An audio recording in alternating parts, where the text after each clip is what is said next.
The wind howled through Crimson Valley like a wounded animal, sweeping across the plains and rattling every broken fence post still standing against time. It carried dust, the taste of rain, and something heavier, loneliness. It was the sort of loneliness that seeped into a man's bones, hollowing him from the inside out if he lived with it too long. Rancher Sam Coulter knew that weight better than most. His ranch stretched wide and wild, but his house had been silent for 5 winters, ever since the day he buried his wife on the hill above the cottonwoods.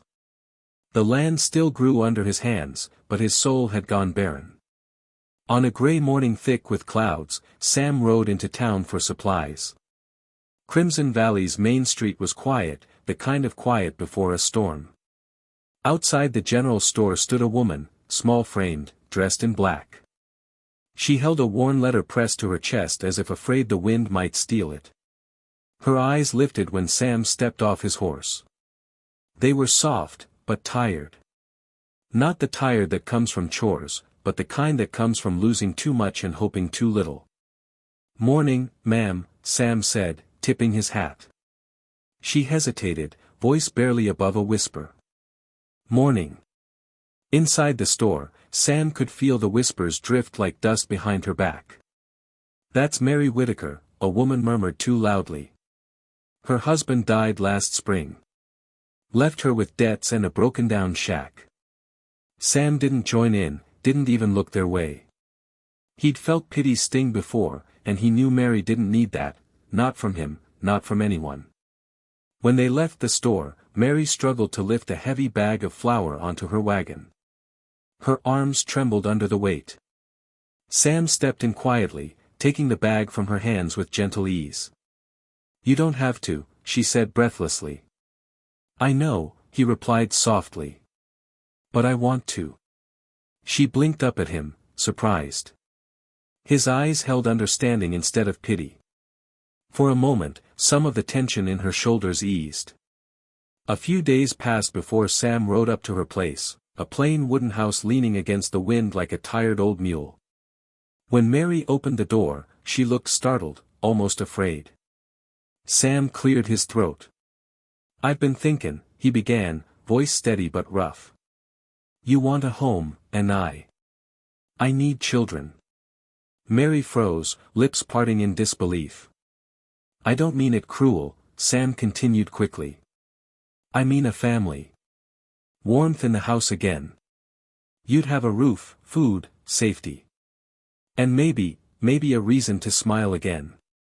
The silence between them stretched until a single tear escaped down her cheek. "And what do I give you, Mr. Coulter?" she asked. He met her gaze gently. "Peace." And so it began. Shahhook for your viewers, if that unexpected offer caught your heart, don't forget to like and subscribe, because what comes next will test every promise under the western sun. By the time the first snow dusted the valley, Mary had moved into the ranch. She brought little with her, some books, a faded shawl, and her late husband's wedding ring tied to a ribbon. Her grief came with her too, shadowing her steps. Sam didn't press her with questions. He gave her time, space, and respect. It was the first kindness she'd known in a long while. Slowly, the house that had stood quiet for years began to change. Mary cooked again, humming soft melodies as the fire flickered in the hearth. Sam found himself pausing outside the kitchen door just to listen. For the first time in years, something alive stirred within those walls. At night, they talked in lamplight. Mary told him about the husband she had lost, about the winters that grew colder after his death, about laughter slipping away until she barely remembered how it sounded. Sam told her about his 2 boys, both taken by fever, and the long silent years that followed. What they grew between them wasn't fairy tale love. It was something slower, gentler, the healing of 2 wounded souls in the same quiet space. But the town didn't stay quiet for long. Rumors slithered through the valley. "She's after his land," one woman hissed behind Mary's back. "And he's too desperate to see it," another replied. Mary heard every word. She tried to ignore them, but doubt crept in like frost through a cracked window, chilling her hope. One evening, as Sam walked in from the fields, she asked softly, "Do you ever wonder what people think of us?" He paused, taking off his hat. "No," he said simply. "I only wonder if you're warm, and if the stew's not burned." She laughed, the sound breaking through her sadness like sunlight through cloud cover. "You're not much for gossip." "Never had time for it," he said with a small smile. "Too busy building something worth keeping." Spring came early that year, and brought trouble with it. A late frost destroyed half their crops. A wild stallion broke loose, injuring Sam's hand and leaving him unable to rope or ride for weeks. Mary worked harder than she ever had, feeding cattle, fixing fences, hauling water from the creek until her back ached. Then one afternoon, a letter arrived from the bank. Sam read it silently, jaw tight enough to crack. "They'll take the land if I don't pay by harvest," he said. Mary's heart sank. "What will we do?" Sam stared out the window at the dying fields. "We'll work. Same as always." But she saw what he hid, a flicker of shame. He had given her shelter. Now he might lose that shelter himself. That night, as he slept, Mary sat by the fire, clutching the ribbon with the ring. Her tears fell quietly. She hated the thought of losing the ranch, the place that had finally felt like home. In the gray light of morning, she saddled the horse and rode to town. When she returned at noon, Sam stepped out of the barn, worry etched on his face. "Where were you?" Mary dismounted slowly. Her voice trembled as she met his eyes. "I sold it." His brow furrowed. "Sold what?" She untied the empty ribbon from her wrist. "The ring." Sam stared, stunned. "Mary, you didn't have to." "I know," she whispered. "But I wanted to. You gave me a home, Sam. Let me help keep it." For the first time since she'd met him, Sam's voice broke. "You saved us." Summer came. The debt was paid. The land survived. The crops grew tall and golden again.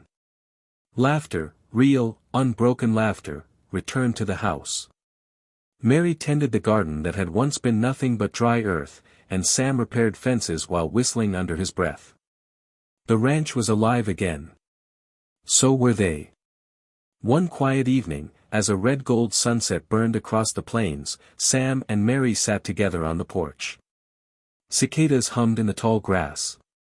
Tommy, the neighbor's boy, ran around the barn chasing fireflies, his laughter ringing clear. Sam leaned forward, resting his arms on his knees. "Funny thing," he said, voice low. "When I first asked you to stay, I thought I was saving you." Mary looked at him with soft eyes, steady as the horizon. "And now?" He smiled faintly. "Now I see, you were saving me." Her eyes shimmered in the fading light. "You gave me a home, Sam. I just made sure it stayed one." He reached over, taking her hand. "You once told me you had nothing left to give." He shook his head gently. "But you gave me everything that matters, peace, laughter, and someone to talk to when the nights get long." A breeze swept across the porch, carrying the scent of lilacs and warm earth. Mary leaned her head on his shoulder. "And you gave me something I thought I'd lost forever, a reason to live. And to smile again." They sat together as the stars blinked awake. The horses shifted in their stalls. Lantern light flickered behind them. For the first time in years, the house no longer felt haunted by loss. It felt whole. Sam tilted his hat back and looked at her. "Mary," he said quietly. "When my time comes, I just want one promise." She lifted her head. "What's that?" "Keep the laughter alive in this house," he said. "Even if I'm not around to hear it." Her smile was steady, warm as the summer night. "Then you'd better live a long, long time, Sam Coulter, because I'm not done laughing yet." He chuckled, low and warm. Fireflies drifted between them like tiny sparks of hope. And somewhere between that laughter and the silence that followed, both knew the past no longer owned them. They had carved a home out of loss, out of loneliness, out of second chances. Crimson Valley finally held peace again.